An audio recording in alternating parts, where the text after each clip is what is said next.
I'm Gerald Bentley. This is LVWS Confidential. Today, the Papa's coming to the ring. We're talking with Papa Jace.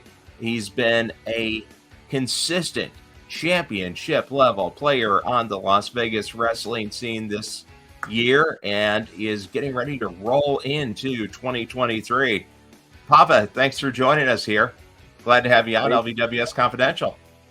Thank you very much for having me. It's a pleasure. Thank you very much.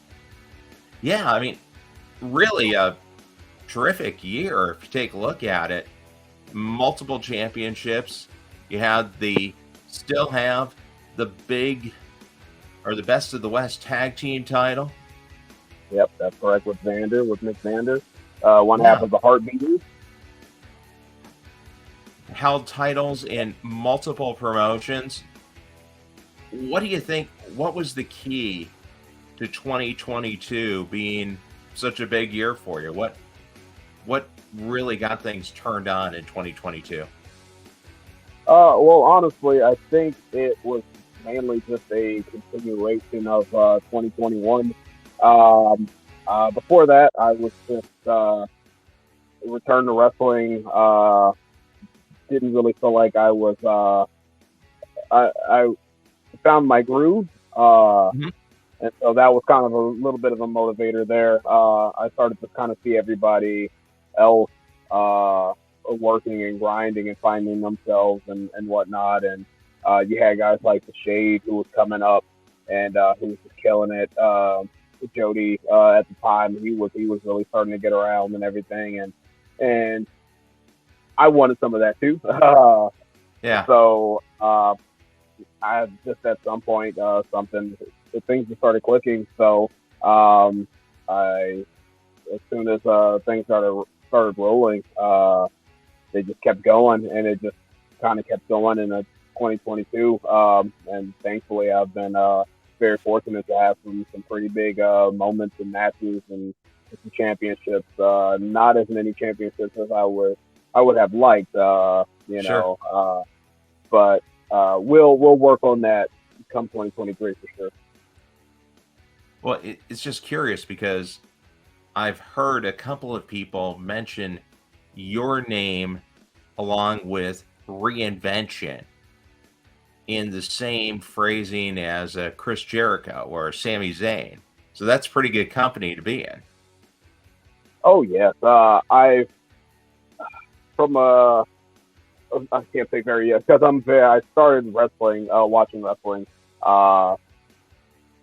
when I was pretty young. I didn't really want to get into wrestling until like my late teens, and then so throughout my teens and my 20s, like I really gravitated towards Chris Jericho, his penchant for a reinvention and just knowing when to change things up. Like it's easy to rest on your laurels and get stuck in that same, if it ain't broke, then don't fix it, is obviously, the same sometimes. But, Sure. Sometimes things need fixing. Things need a little freshening up, more than it, especially in wrestling when you have so many, like, different wrestlers and workers who come in.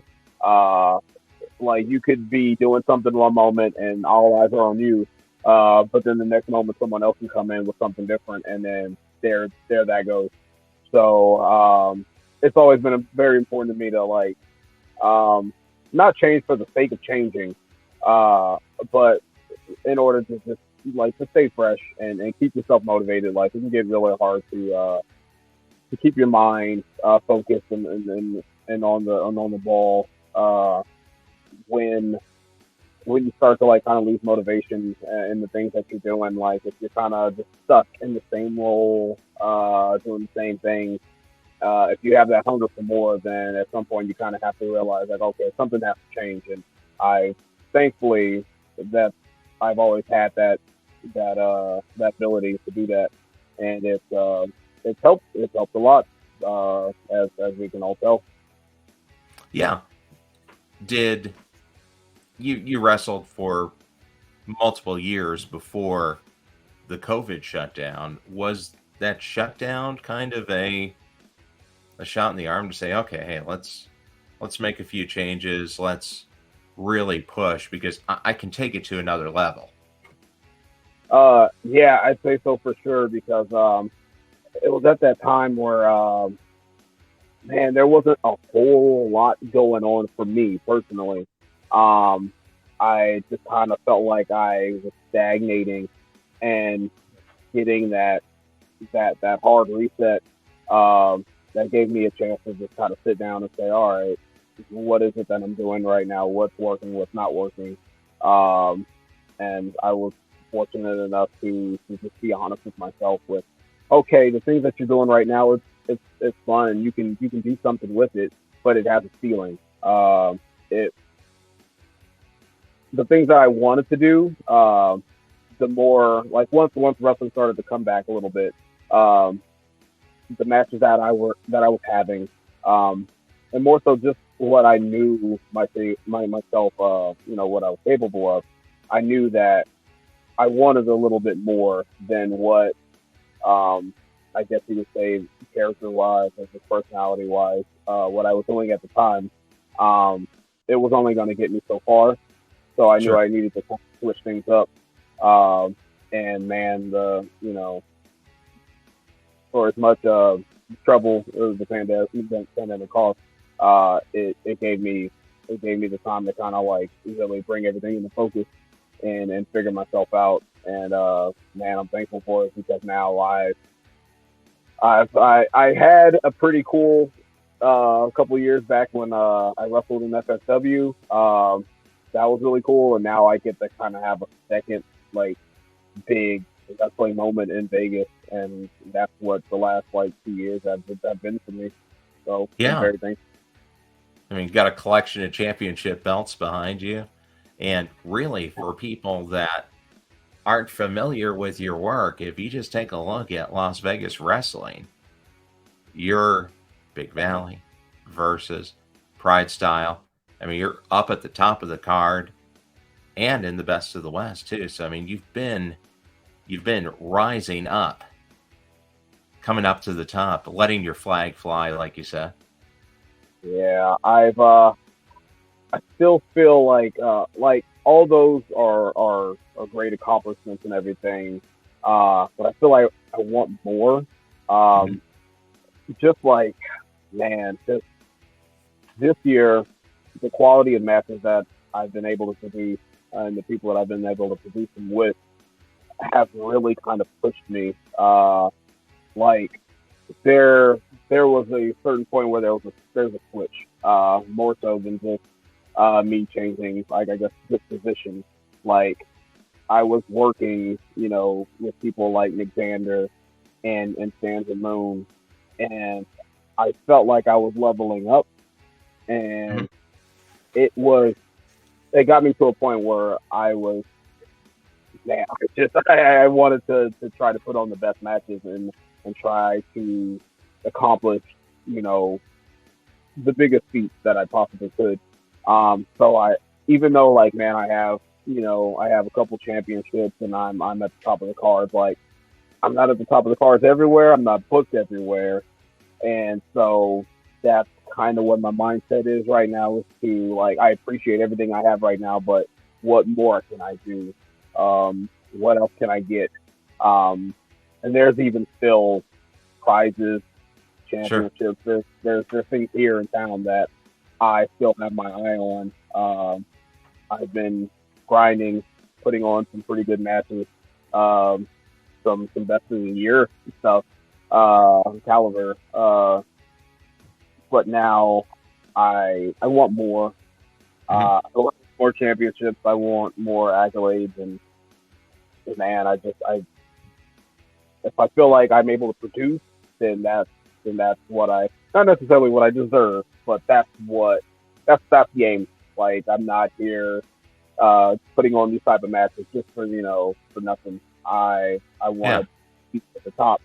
I want to face like the top people. I want to face like high caliber people. So that's kind of one of my biggest goals for next year for 2023 is to when you think of the name Papa Yasa, you think more so than just the character and the influence and the vibe which is all great. But I also want people to think like, man, that guy can get in there with anybody and produce, man, just magic, like emotions. Like I want people to feel a whole lot when they see the whole thing, the presentation, the matches, everything, and I want everything that comes with it. And that's kind of it. Yeah. What title are you gunning for the hardest right now? Which one is in your mind's eye? I can tell you off the bat, there's two. Okay. The first and foremost, I don't know if it's first and foremost, but like right off the bat, things really started to kind of pop off for me when I won the Versus Battleborn Championship. Okay. And I really loved like what I was able to do with that championship and what it was able to do for me. Like that was the beginning of like things like really like people starting to catch eyes on Papa. And I have so much like love and respect for Versus Pro. I've been around since its inception. And so, man, as much as I would love to get another crack at that Battleborn Championship, I definitely want a shot. I definitely want to get to the Versus Heavyweight Championship. That's one of the biggest goals, because I've done a lot in the city. I've won every championship in BBW. I was No Limit champion in FSW. I was Battleborn champion in Versus, but man, I want to be Versus Pro champion. So I think once January 8th at Press Start, if we can get through Charleston South, I think that's where my mind's eye is at, is to take the next couple steps to get into that championship. And I don't know, with this level up coming up, maybe that's my end. Maybe I just keep doing what I'm doing, and but I'm getting to that championship. That's what I'm doing. The second,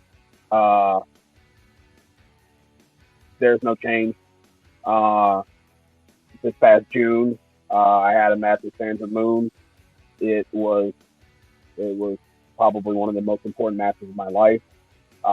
Definitely my most favorite match that I had this year.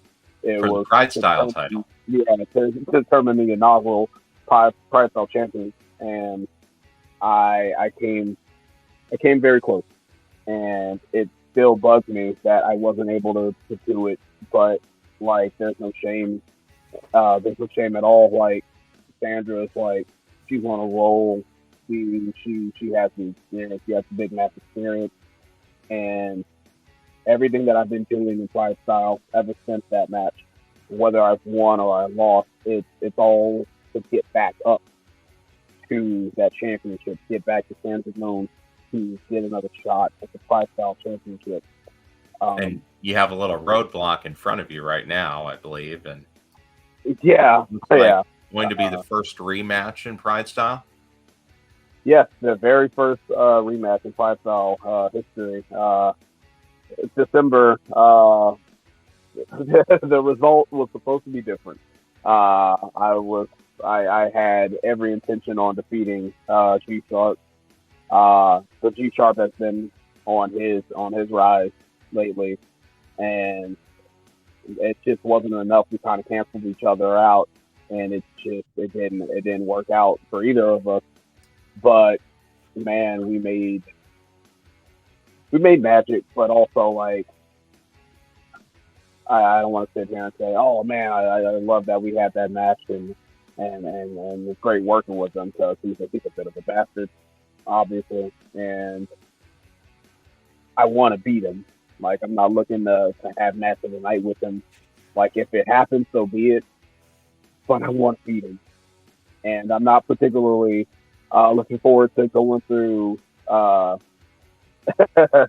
being in a deathmatch banger in order to defeat him. But if that's what I have to do, then that's what I have to do. Yeah, it's a couple of big events to start the year. The 8th inning. Yeah. South on the 8th, and then just a couple days later, I got G Sharp, the man, in Vegas right now, and a deathmatch banger. So I got my work cut out for me, but my goals have never been more clear. Like, both of them are right there. I can feel them, and I have to get through these two guys. I just have to, and then I can hit. And that's just how it is. That's how it has to go. It's really I think a unique trait to Las Vegas wrestling that you have personalities, fighters going from territory to territory within the same city. And you can kind of see those rivalries cross over. And obviously you and Sharp have some history as well. So really a great atmosphere for both you guys, the fighters, and also for the fans. I definitely say so. Like, I've been in Vegas wrestling for a long time, and I remember that there was a time where wrestlers weren't allowed to cross over, and I get that to an extent. I get, wanting to, keep wrestlers exclusive and whatnot, but also, we get better, the more we get to work, and it's such a the environment now, the atmosphere, like it's a lot better than it was back when I started, and so now that we get to kind of travel and intermingle between different companies, it's a wonderful thing. We get to work more. We get to work more people. We get to get more of that experience, especially for a lot of the newer people who are coming up, who could use that kind of experience. It's a nice thing to see. And man, me and G Sharp, we've worked only twice before this, which is insane. Okay. And that was back in the Hyper Street days. Sure. In both of those matches, I was able to come out on top. But this is a completely different animal. G Sharp is a completely different person. Same man, but also not. So I thought I had him. I thought I could get him. And honestly, I probably was a little bit disrespectful to him because we watched that match back a couple times now, and there was times where I should have gone for the kill, but I didn't. And that's on me. And now I know what I got to do. I know who I'm in there with. This is a man who currently holds 3 championships here in town, and he's aiming for another one, but I'm aiming for it too. So I can't have him get it. So I gotta beat him. I gotta pull out every stop, So well, and it's the perfect match to pull out the stops. Death match, no disqualification. Yeah, it's time to go, right? Yeah, that's the plan. The plan is to go, and that's what I'm gonna do. What's your favorite type of match? Because you've been able to have quite a varied year this year. What is this? Well, I've only worked one cage match, but I had such a really good memory of it that was a fun one. That was out in Utah like ages ago. But man, I've definitely had some fun ones this year. I had one with Kid Isaac a couple of months ago, and what was that? I think that was like I think that might have been like a maybe Q. And obviously that was fun because I just kind of just beat the hell out of him for the majority of it. So any match where I'm just kind of where I'm in control is the best for me, anyway. I don't know if I have a favorite type. I have many different ones that I like being a part of. Starting to really like tagging. Tag matches are nice. Just like those are really fun. very energetic, a very different animal than what I'm used to. So that's nice. Well, the pacing Um, can be a lot quicker because you have four people. So, yeah, absolutely. I would love to run. It only happened in Fresno, but I would love to show Vegas heartbeaters, me and Xander against the Sky High, because that match is also one of my favorite matches of this year, and I think the Vegas fans would get a kick out of it for sure. It falls to the wall. It's just go go go. So oh, I think um, so. yeah, I'd love to make something like that happen. Now, you were able to run into Sky High in a very different kind of, I guess, match, if you will, with Big Valley, the mind of Ricky Tenacious at work, Sky High saving Christmas, and you and the Heartbeat had a scene in it. What was that like? uh, that was so much fun. I didn't know what I was gonna expect, like going into it. I felt like I was gonna have fun. Like off the bat, it was an honor to like be asked to be a part of it. Hmm. Um, like just knowing once I realized at a young age that I wanted to get into wrestling, like I figured, okay, acting, theater, all that kind of goes hand in hand a little bit.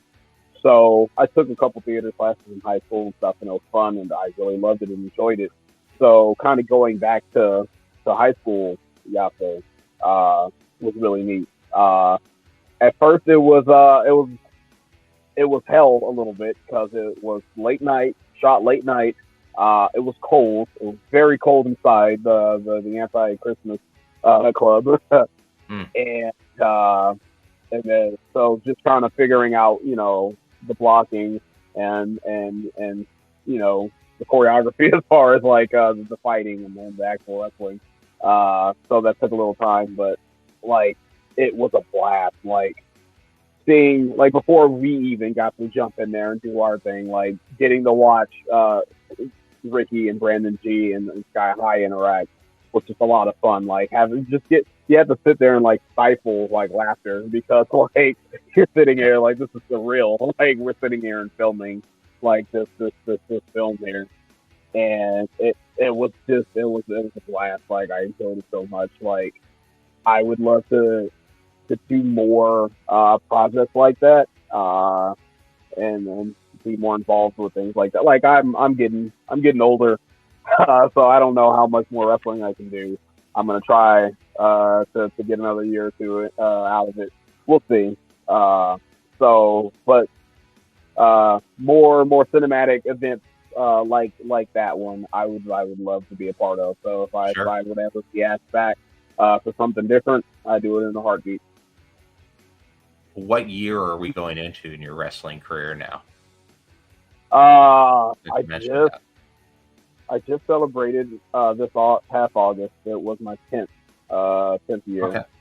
Um, and wrestling anniversary is always weird because sometimes you have years where you're kind of on and off and whatnot. Hmm. I've had my fair share of those throughout the years, but um, for my very first match, we're in the 10th year. I'm heading into my 11th year now.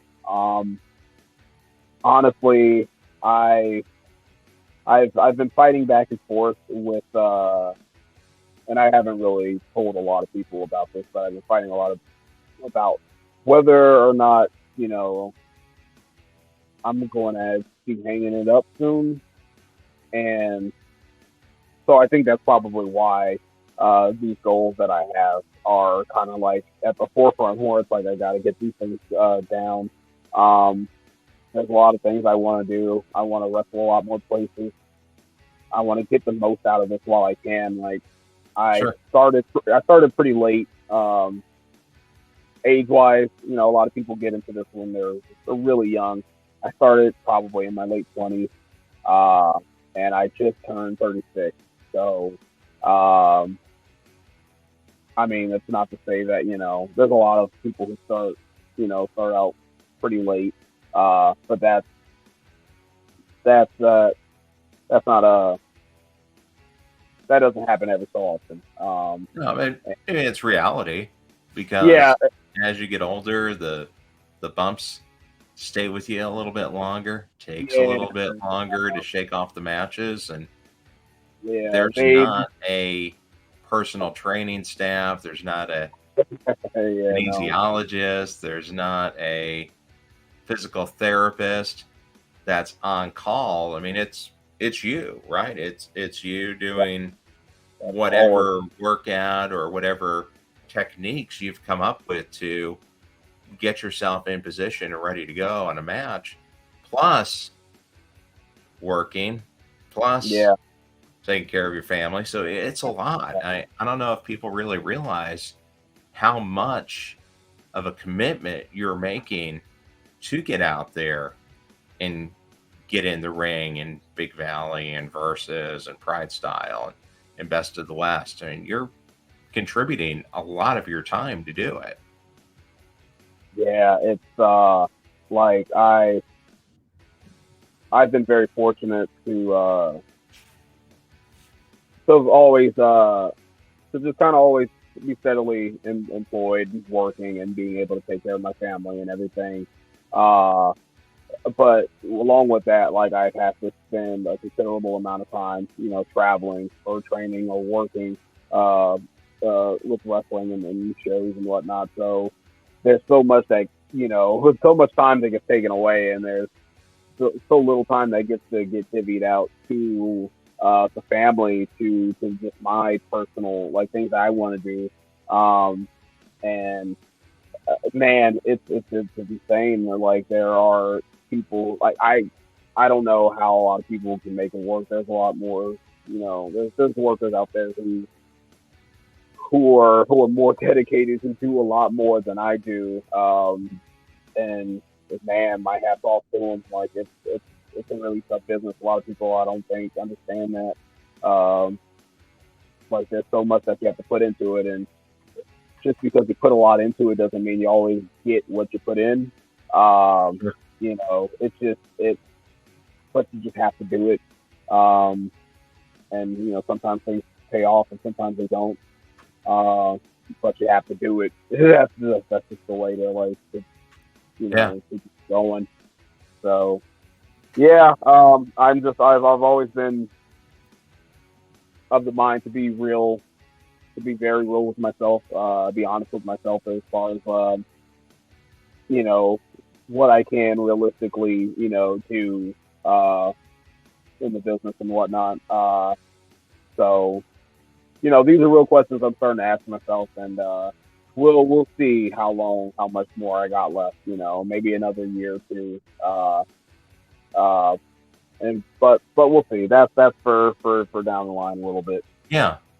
Well, when you're in the ring and you can draw energy from the crowd, from the fans in attendance, does that really kind of wash away some of the years? Do you feel when you're actually in the ring, when you're going, you feel ready and set to go, right?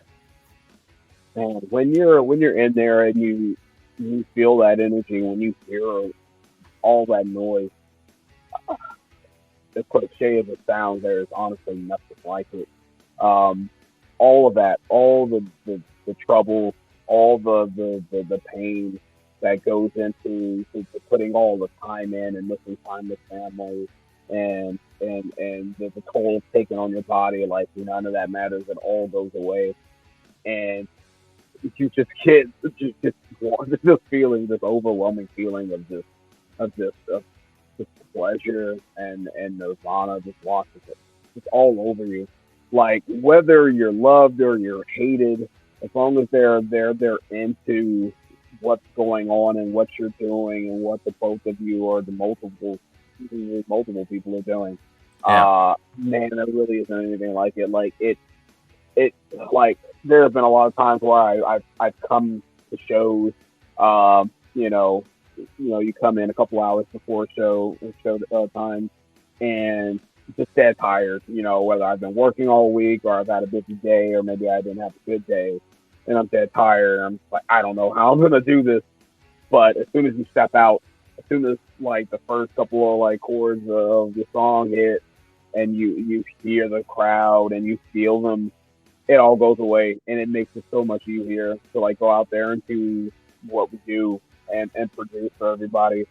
So yeah, it's a wonderful experience, and it definitely dulls the pain, the trials, tribulations, all of that. So, spot on. Now, are there any areas that you're looking to go into in 2023 that you haven't been able to wrestle at before? Trying to expand a little bit? Uh, I'm definitely trying to branch out in the surrounding areas a little bit. Get back in Arizona a little bit. Kind of further uh, step out into California. I've been blessed enough to be able to work with Best of the West, and they've been wonderful over there. Just getting to they were the ones who were really adamant about me and Nick tagging. Like we had no intentions of tagging, ever. So Oh, them okay. putting us, yeah, like they put us together, and it was crazy. Like from the very first match, there was chemistry there, and it worked. So that was really nice. I would like to definitely get out to a couple different places. I've got some things lined up that probably I probably can't talk about because I know there's definitely Pride Style versus UGWA coming up in February. So getting to go out to Sacramento, that's gonna no, not Sacramento, but San Francisco. That's gonna be pretty rad actually. Yeah. But I just like I said, I don't know how much longer I have to do this, so I kind of want to do it all. Want to get the Even experiences in while you have the chance. yeah, exactly. I mean, hell, WrestleMania is in California next year, and of course there's always the WrestleMania weekend shows. Hmm. I would love to be able to work one of those shows, more if possible. But we'll see. Like that's what the next couple of months are going to be is me trying to like continue to build the portfolio and then raise awareness, and hopefully like I can get to WrestleMania weekend. Like I would love to get on an Impact Wrestling. Like I tried. I was definitely trying to get on this past October when it came out, but that didn't come to be. They're coming again in February. In February, correct, yeah. So, hopefully, hopefully, you can make that work. Also, I think I liked where I left things a couple of years ago. Like I had a really good 3-year run, but I also was a different person now. I was a different character, I guess. So I'm almost kind of curious to see what a how Papa Jace would fit into an FSW environment of 2023. So maybe that's something that I could explore come the new year as well. Like I just want to do it all. I would like to definitely cement like a, a legacy here in Vegas. Like even if I don't expand out anywhere else, like I want to be able to do it all here. This Sure. is where this is where my love for wrestling started, and so I just want to cement my legacy here. So I want to work where I can. I want to work wherever. And so yeah, just any and everywhere. Just onwards and upwards is what I'm trying to do from 2023. Now, for people watching this, what's the best way to reach out to you? Oh, you can catch me on my socials. On Twitter, kinda. I'm old, so I don't do a whole lot of tweeting. But I'm on Twitter and Instagram. Both of those at come_for_Papa. And I think that's pretty much it. I'm on Facebook. That's more on the personal. So we don't have to worry about that. But Instagram and Twitter, those are the main ones. If there are any companies out there who are who have seen my work, who are interested in booking me, you can reach my email address at com_4_papa@gmail.com. And yeah, you can see me all over Vegas and hopefully soon as either Pride Style champion versus pro champion. We'll see. That's the goal. Excellent. Well, here, let's get you one more belt. This week's LVWS Confidential champion. Oh my goodness! Yeah. Can we bring this through the screen? How does this work? Do you I don't know. It doesn't hand over, but just ask you a few quick questions in the championship round here. Besides the chastity, what's your favorite wrestling finishing move? Ooh, besides the chastity, like that I have used personally, or just like in general, just in the wrestling world. Like, and by the way, that is a tremendous name for a finishing move. Thank you very much. I came up with the name of the move before I even had the move. Like I knew it was gonna have to be a knee. But as soon as I came up with the name, I was like, oh, that's a lovely name. I love me some wordplay. So it's gonna have to be a knee. And luckily the finish was just as beautiful as the name. But any other ones that jump out at you? There's other, and it's not really a finish. The V trigger. Oh, the V trigger is really good, but everyone does. I don't think everyone does it, but a lot of people do it.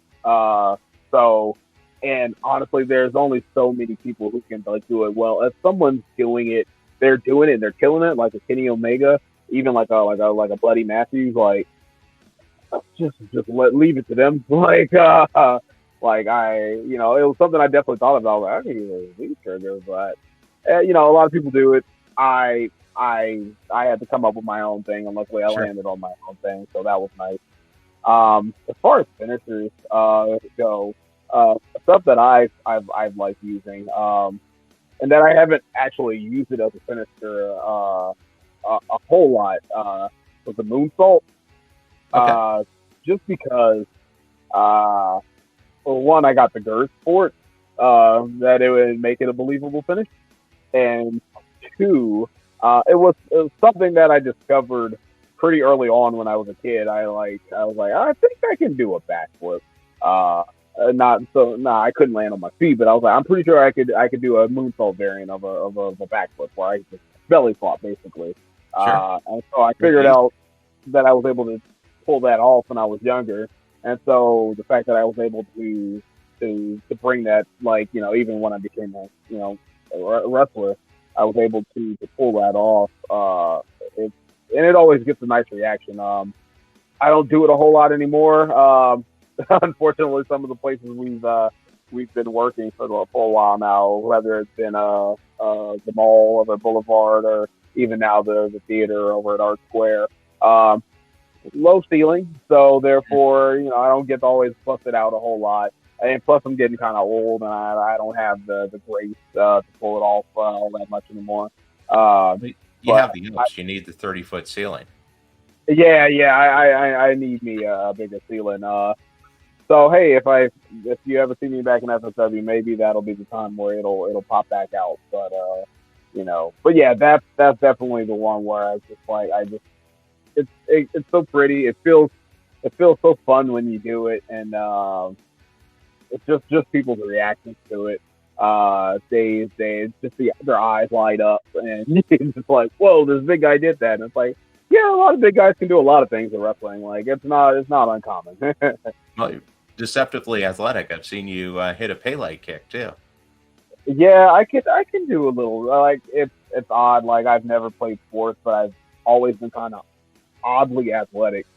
It doesn't make sense, but I've always been able to roll with it, and it's helped me out in wrestling a lot. So, hey, I'll take it. Great. Just a couple more quick ones. Favorite opponent? Ooh, favorite opponent? Oh my goodness. Well, off the bat, I'd say Jody. Honestly, Jody and I have had about 4 or 5, maybe 6 matches. All of them have been different, and I've loved all of them. They've all been very different. We have a certain chemistry with each other that it's kind of hard to describe. Like I think a lot of other wrestlers, like they'll when they're talking about their opponent, the person that they have the most chemistry with, like they'll just explain it as that it's just there's just something there, and there's just always been something. I don't know if it was just the camaraderie that we had, and just coming up, as we did, it ended up translating into the ring somehow, I guess. And man, anytime we get together, we put on some really like some of my favorite matches. But like more recently, Sandra for sure. She brings a big match energy to her matches, and I've always had really good chemistry with the Shaggy McLovin as well. So I would love to get back in there with them at some point. Fair enough. And then just one last question: the most influential wrestler to you? The most influential wrestler to me, I guess probably going back to it, it would have to be Chris Jericho. Like I said, there's just you have to have that you have to be real with yourself sometimes. You have to have that ability to kind of look at what you're doing and to know when something needs changing and needs spicing up. Not necessarily just to do it, but for creative reasons, for the benefit of others, for the benefit of the business. It's like he played a pretty big role in that. And even like just as far as like how I go about working certain opponents or working a certain style and whatnot. I've always just kind of been like sorry like so much like just him over the years. He's changed up, not only just like character and demeanor, but like his style. He's able to switch it up with, depending on who he's in there with, whether he's a cruiserweight over in WCW in like 97, 98, or, fast forward to him coming over to WWE and having to take on like, some bigger guys. Sure. And that kind of really helped me a lot. Like I approach every match differently. I don't use the same moves every match. Sometimes I'll put something away, depending on who I'm going against. If there's someone smaller than me, then maybe I'll bust out a little bit more. If there's somebody a bit bigger than me, as a Charles South, like I'll think a little bit more. I'll have a different game plan, and that's kind of all that owes to Chris Jericho, I think. So influential, probably, it's definitely Chris Jericho. Great answer. Now, coming up on the new year, so definitely want to wish you a happy new year. Thanks for stepping into the LVWS Confidential ring. Got a big start to the new year coming up. Going to be at the Versus Pro press start January 8th. And then shortly after at Pride Style 9, Cross My Heart, the first rematch in Pride Style against G Sharp in a death match. So definitely starting the year off with a bang. Papa Jace, thanks a lot for joining us, and wish you a happy new year here just a little bit early. Happy New Year to you as well. Thank you for having me on. It's been a pleasure. Thank you. Sure. Thanks a lot. Bye. Bye.